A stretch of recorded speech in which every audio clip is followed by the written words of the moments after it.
Hey guys, welcome back to the channel. So, a lot of you are probably stuck trying to decide between the iPhone 16 Pro and the base iPhone 17. Two phones that Apple has seriously upgraded from their predecessors, and honestly, both have a strong case for themselves. And look, before I actually got my hands on both of them, I was in the exact same position as you. But now, after using both phones in my everyday life, I finally have a clear answer. In this video, I'm going to share my real, hands-on experience with both, the small details that most reviews completely miss, and the real reasons behind my pick. So if you're on the fence right now, trust me, you don't want to skip this one. Let's kick things off with the very first thing you notice when you pick up a new phone, the design. First up, let's talk about the iPhone 16 Pro. Even though this phone came out 2 years ago, it doesn't feel outdated at all. It still gives off that premium, high-end vibe. The titanium build makes it feel sleek, lightweight, and surprisingly solid in the hand. And comfort-wise, the edges on the 16 Pro are way smoother compared to the iPhone 13 or 14, which honestly felt a bit sharp and uncomfortable after a while. On top of that, it comes with two exclusive features, the action button and the camera control button. Now, the camera control sounds pretty cool on paper, but real talk, in my day-to-day routine, I barely ever use it. On the other side, the iPhone 17 doesn't look dramatically different from the iPhone 16, but that's actually where Apple played it smart. They brought in a fresh set of new colors that feel way more modern and current. Personally, I immediately fell for the sage green. It's subtle, but still really stylish. The edges on the 17 feel incredibly smooth, and it's so comfortable to hold for long periods that I actually started using it without a case most of the time, which is something I almost never do with any other phone. Now, let's get into the display, and this is honestly one of the more interesting parts to break down. The iPhone 16 Pro comes with a 6.3-inch screen, up from 6.1 inches on the previous model. For me, that size hits the sweet spot. Not too big, not too small, and it just feels really comfortable for everyday use. Color accuracy is still stunning on the 16 Pro, and brightness-wise, it holds up really well under direct sunlight, even though the iPhone 17 does pull ahead with a pretty noticeable brightness boost. But for daily use, the 16 Pro still delivers, and it's absolutely nothing to be ashamed of. Now, this is where the iPhone 17 really steals the show. If you remember, previous base model iPhones were stuck at 60 Hz, and it showed. Scrolling felt sluggish, and it just didn't feel as responsive compared to the Pro lineup. The iPhone 17 completely changes that. The display is now on par with the Pro. Smooth, snappy, and the bezels are super thin too. When I put both screens side by side, I genuinely struggled to spot a difference. This is the upgrade base model iPhone users have been waiting for, and Apple finally delivered with the 17. Moving on to performance, and this is where the iPhone 17 has one advantage that's honestly hard to ignore. With a newer chip under the hood, the iPhone 17 is going to receive iOS updates for longer than the iPhone 16 Pro. So if you're planning to hold on to your phone for the long haul, the 17 is just the smarter, safer bet when it comes to long-term software support. But for everyday use, honestly, the difference is barely noticeable. Both phones deliver an incredibly smooth experience. Opening apps, scrolling through social media, browsing, gaming, everything feels fast and fluid, with zero friction. And now that the iPhone 17 has 120 Hz, scrolling through Instagram or TikTok feels just as buttery smooth as it does on the 16 Pro.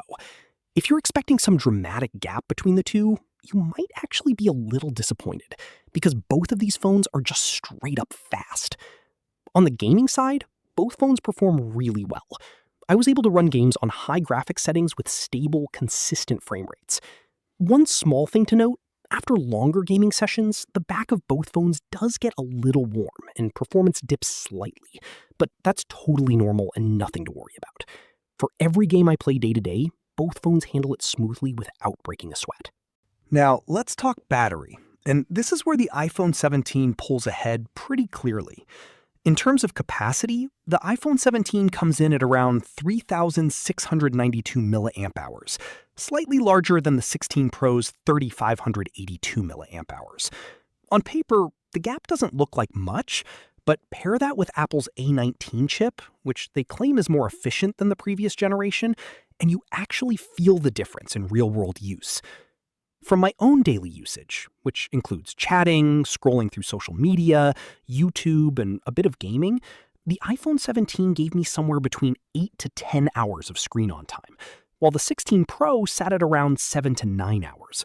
I start my day at 7 in the morning, and by the time evening rolls around, the iPhone 17 still has about 30 to 40% left. The 16 Pro, under the same conditions, usually drops down to around 20 to 25%, which still leaves enough juice for some casual scrolling before bed, and honestly, that's more than good enough for me. So for a full day of use, the iPhone 17 just gives you more peace of mind. Your phone stays in your pocket and out of your head. But as always, it really comes down to how you use your phone. If you're a light user, you probably won't notice much of a gap. But if you're heavy on your phone all day, that difference is going to be very real. Now let's get into the camera. And this is where both phones really start to show their personalities. The iPhone 16 Pro comes loaded with a seriously capable camera system. You get up to 5x optical zoom that stays sharp and clear, which is super handy when you're shooting from a distance, like at a concert where you want to capture the moment without fighting your way to the front. Video resolution is also top tier, and what really makes the 16 Pro stand out for creators is RAW and log format support.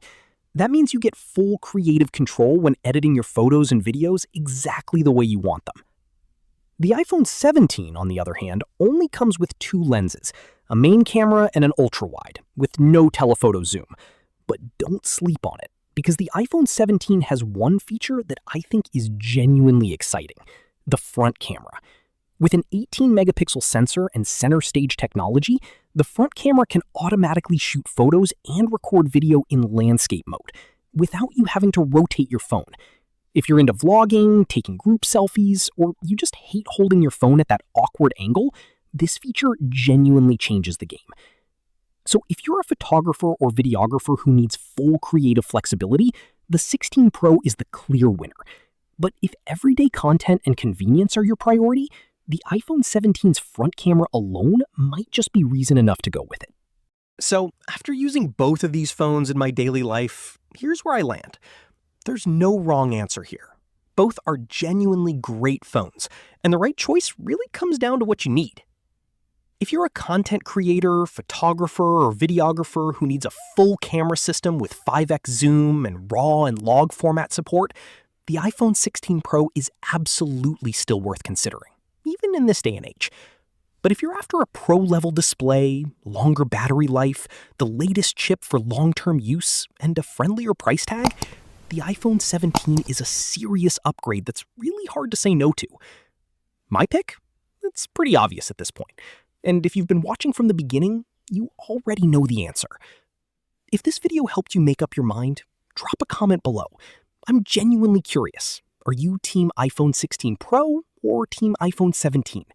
Because the conversations you guys have in the comments are honestly my favorite part of every video. And if you haven't subscribed yet, now's a great time to do it. The subscribe button is right down below. It's free, and you can always change your mind. But by subscribing, you won't miss any of the videos I've got coming up next, including more reviews and comparisons that are just as worth your time. I'll see you in the next one. And as always, thanks so much for watching all the way through.